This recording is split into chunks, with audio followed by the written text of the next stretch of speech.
Setiap dari kita tanpa terkecuali pasti pernah merasakan gejolak amarah dan kekecewaan.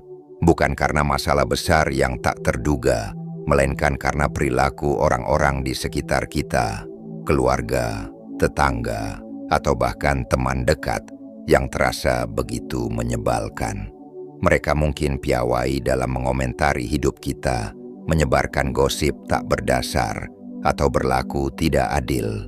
Ironisnya, seringkali ujian terberat justru datang dari mereka yang seharusnya menjadi pilar dukungan dalam hidup kita.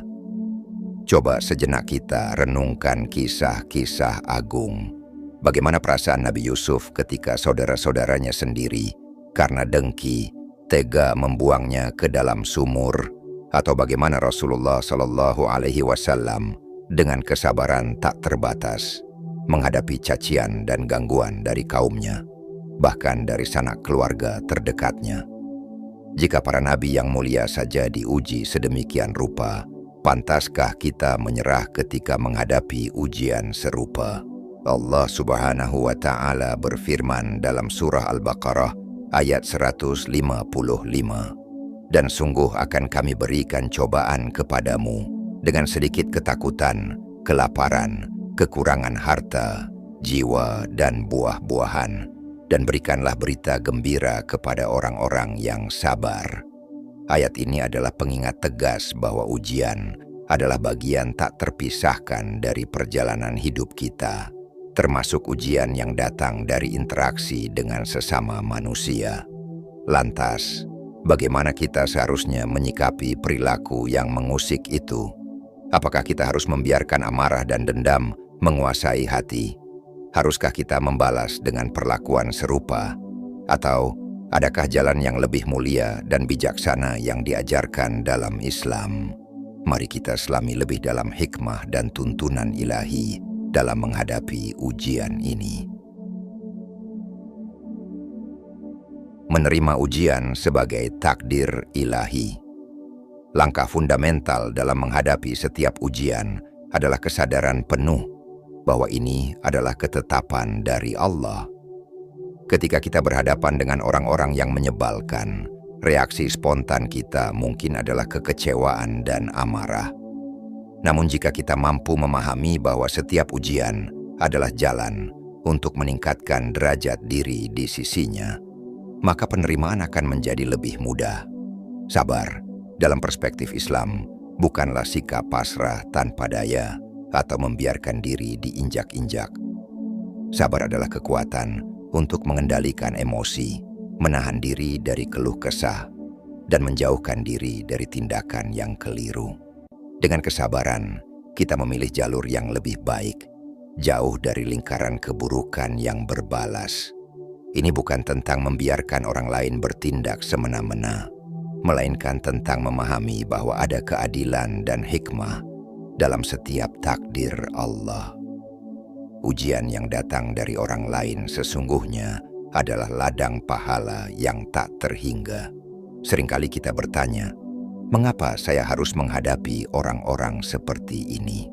Padahal setiap pribadi yang mulia dan sukses diuji dengan berbagai hal yang tidak nyaman. Allah ingin melihat bagaimana kita menyikapi ujian tersebut. Jika kita memandangnya sebagai kesempatan untuk meraih pahala dan mendekatkan diri kepadanya, maka ketenangan akan bersemayam di hati. Sebaliknya, jika kita menganggapnya sebagai beban atau ketidakadilan, hanya amarah dan kekecewaanlah yang akan mengisi jiwa. Membentengi hati dari badai emosi.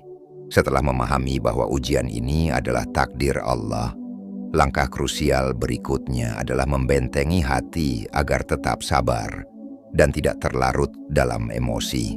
Banyak yang salah kaprah mengartikan sabar sebagai sikap diam tanpa perlawanan, menerima perlakuan buruk begitu saja.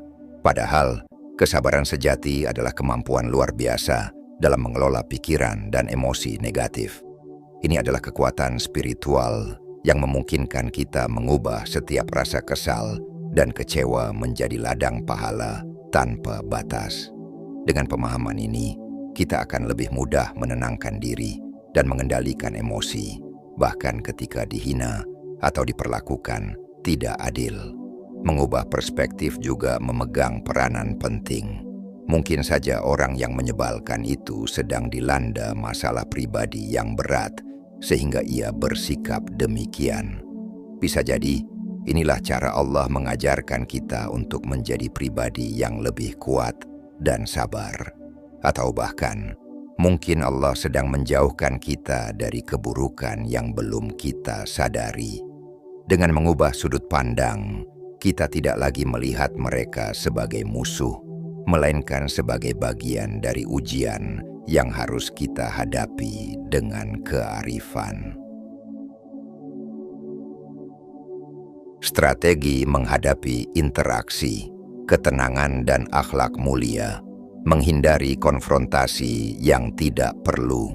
Salah satu cara efektif untuk menjaga kesabaran hati adalah dengan tidak memperkeruh suasana.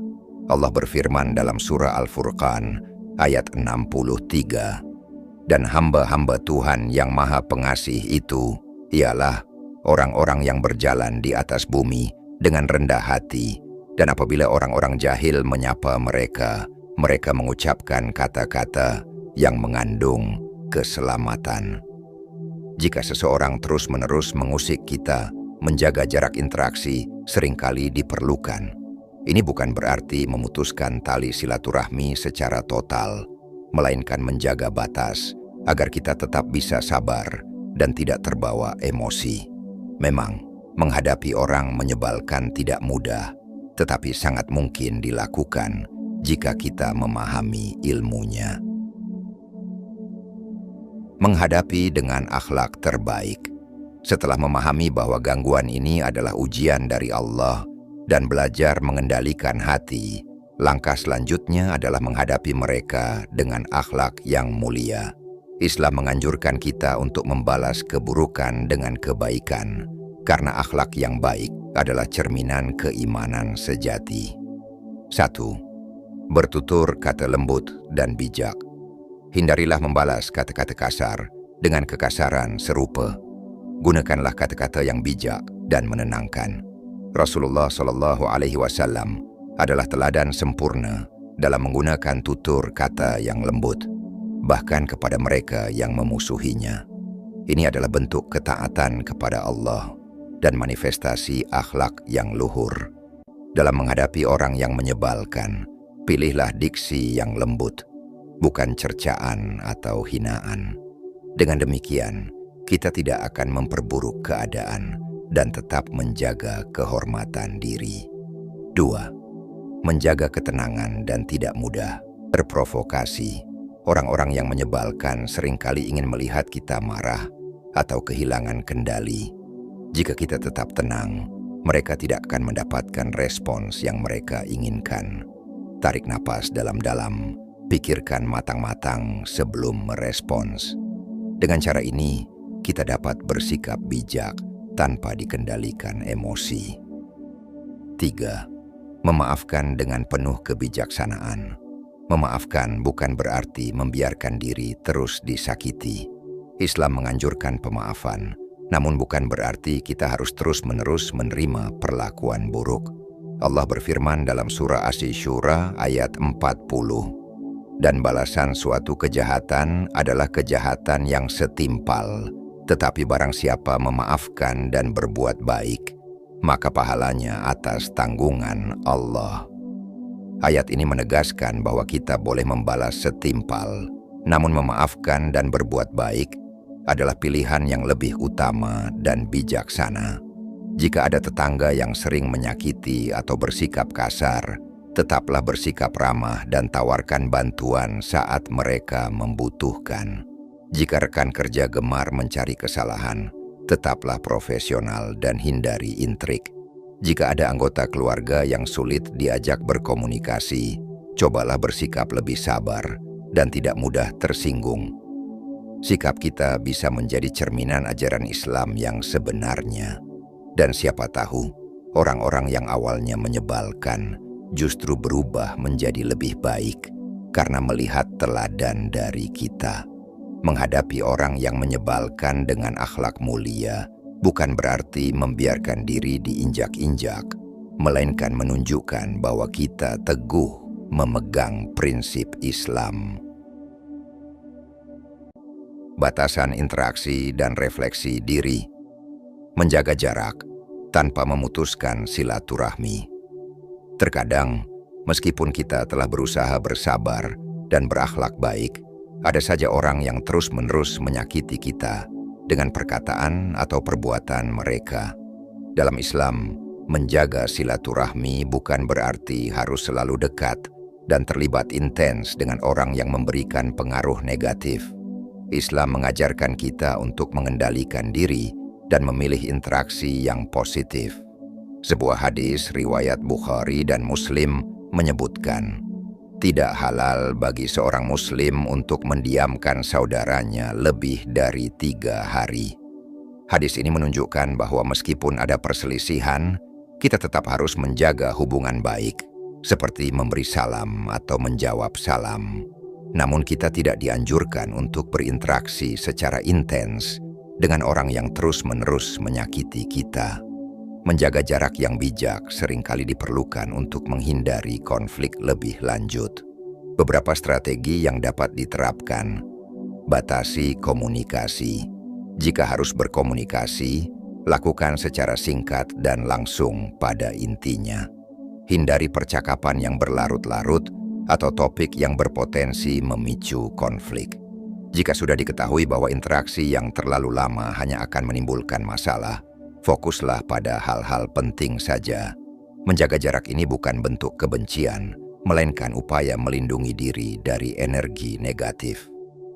Hindari konfrontasi. Tidak perlu. Beberapa orang memang suka mencari masalah atau memprovokasi. Dalam situasi seperti ini, menghindari konfrontasi adalah langkah yang lebih bijaksana daripada terus-menerus berdebat atau membela diri. Jika seseorang terus mencari kesalahan, cobalah untuk tidak terlalu merespons atau terpancing emosi. Sikap tenang justru dapat membuat mereka kehilangan motivasi untuk terus mengganggu. Komunikasi jujur jika memungkinkan. Jika hubungan itu penting dan masih ada harapan perubahan, cobalah berkomunikasi dari hati ke hati, namun dengan lembut dan penuh kasih sayang. Sampaikan perasaan Anda tanpa menyalahkan secara langsung. Jika diperlukan, libatkan pihak ketiga yang bijak untuk mediasi.